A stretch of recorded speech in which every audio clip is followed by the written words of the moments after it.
I found her secret texts while buying her engagement ring. When I disappeared, she went crazy. 6 months later, she crawled back after hearing about my windfall. Her face was priceless. My name is Daniel. 3 days ago, I was a 34-year-old software developer with plans to propose to my girlfriend of 3 years. Today, I'm sitting on a borrowed mattress in my friend's spare room, surrounded by hastily packed boxes and the hollow feeling that comes with discovering your entire relationship was built on lies. It started with a sound, notifications pinging from Allison's iPad. She'd left for work claiming a weekend project needed her attention. I was trying to focus on a coding problem when the constant alerts became irritating. I went to silence the device. That's when I saw them, messages from Mark W., appearing on the lock screen. Last night was incredible. When can I see you again? My finger hovered over the power button, but something made me pause.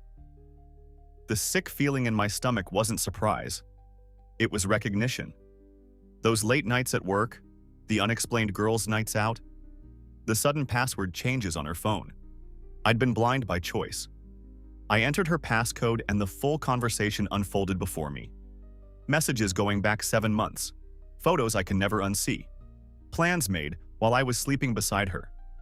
7 months of deception while I'd been saving for a ring, practicing a proposal speech, planning our future. The diamond ring box felt like it was burning through my desk drawer.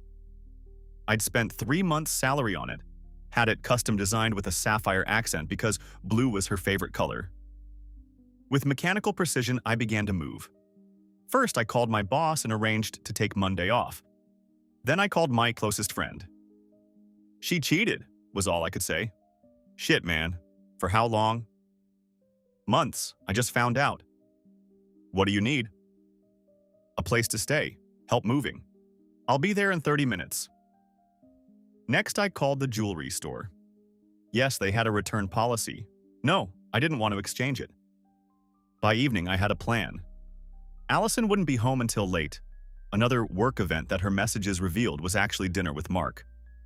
I would be gone before she returned. Sunday was a blur of packing. What was mine, what was hers, what we'd bought together. In the end, I took our shared purchases, the television, the expensive sectional sofa, the high-end coffee maker. Each item had been purchased on my credit card, and while she'd sent me her half through our payment app, I had the receipts with my name. Mike helped load the U-Haul with my possessions. With each box, I felt both lighter and emptier. "You sure about this?" Mike asked. "Just ghosting her?" "I can't face her," I admitted. "I can't listen to promises we both know she won't keep." Instead, I wrote a note. "Allison, I saw your messages with Mark. All of them. I know about the 7 months of lies, the hotel meetups during your late nights at work, the weekends you were supposedly with friends. I was going to propose next month. I had the ring. I won't be coming back. Don't try to contact me. Daniel." I placed it on the kitchen counter and walked out. Mike's guest room became my new reality. The first night, I barely slept. The second was worse, as my phone exploded with notifications. I blocked her number, her email, her social accounts. She showed up at my office, my brother James told me on Tuesday. James was an attorney downtown. Completely hysterical. I told her if she contacted either of us again, I'd file for a restraining order. Her friend Rachel texted me, "What you did to Allison was cruel.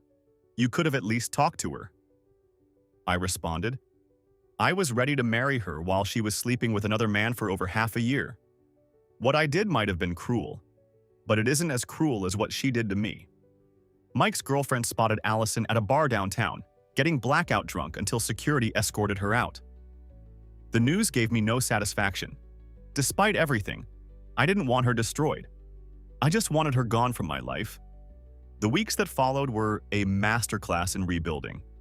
I found a small studio apartment closer to my office. I bought secondhand furniture. I deleted our photos, our playlists, all the digital artifacts of our relationship. Work became my sanctuary. I took on extra projects, stayed late coding, and volunteered for the assignments no one else wanted. Daniel, I appreciate the dedication, but you need balance. my boss said during my third consecutive late night. I'm fine, I insisted. You're hiding, she countered. Take the weekend off. That's an order.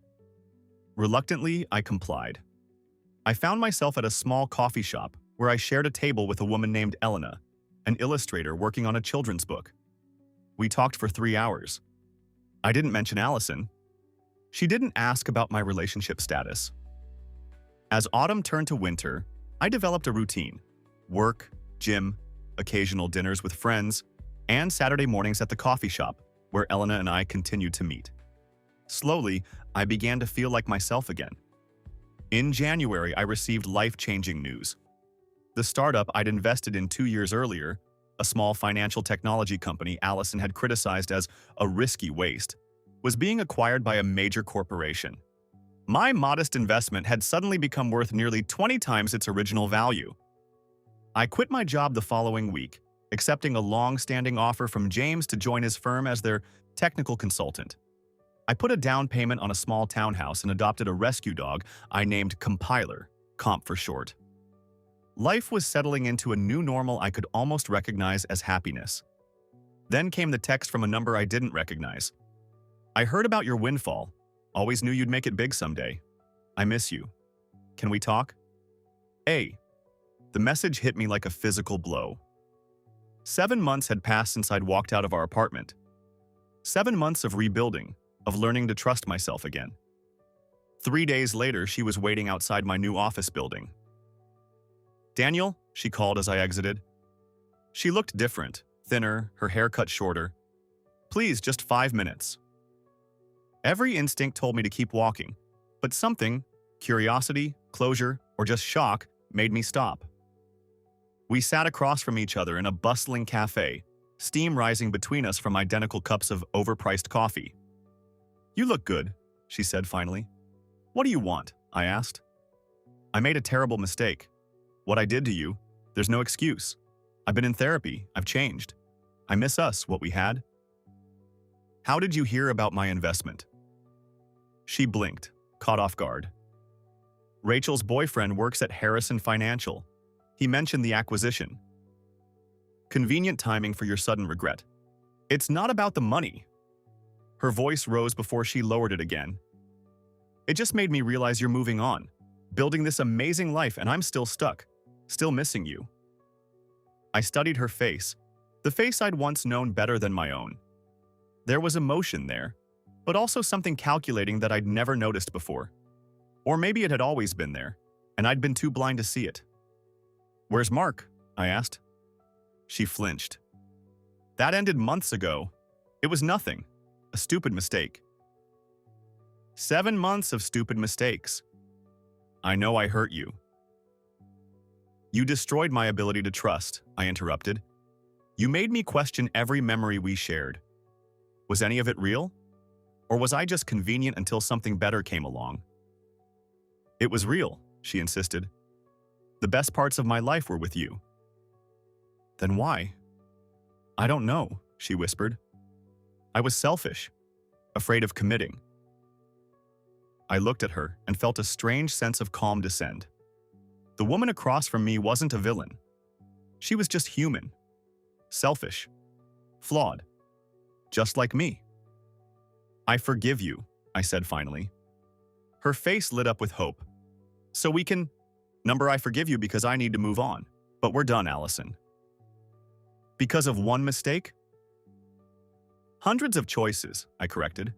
Every text, every lie, every night you chose him while I was planning our future. Tears welled in her eyes. I still love you. Perhaps she did, in her way. Perhaps what she loved was the stability I represented. Perhaps it was even the money. It didn't matter anymore. I need to go, I said, standing. Take care of yourself. Daniel, please. She reached for my hand, but I stepped back. Walking away from her the second time was easier than the first. Spring arrived with unexpected gentleness. My townhouse balcony erupted with container plants. Elena's illustrations found their way onto my walls. Comp accompanied me on morning runs, his enthusiasm for life contagious. On a particularly warm Saturday, Elena and I took Comp to the dog park, laughing as he attempted to befriend a disinterested Great Dane. "I got the book deal," she told me, her eyes bright with excitement. "That's amazing. We should celebrate." "Dinner tonight? My treat?" "Counteroffer. My place. I cook. You bring wine." She smiled. "Deal." As we headed back, I spotted Allison across the street, watching us. Our eyes met briefly before she turned and walked away. Once that sight would have unraveled me. Now it was just a moment, already fading as Elena pointed out a mural we'd never noticed before. That evening, standing in my kitchen while Elena set the table and Comp dozed in the corner, I realized a simple truth. Betrayal doesn't define you. What matters is what you build from the wreckage. The promise I'd planned to make to Allison remained a ghost, but in its place were new possibilities, unforeseen, unplanned, and all the more precious for their unexpectedness. Sometimes the most beautiful futures arise from the ashes of the ones we thought we wanted. And sometimes, walking away isn't just an end, it's the beginning of everything that matters.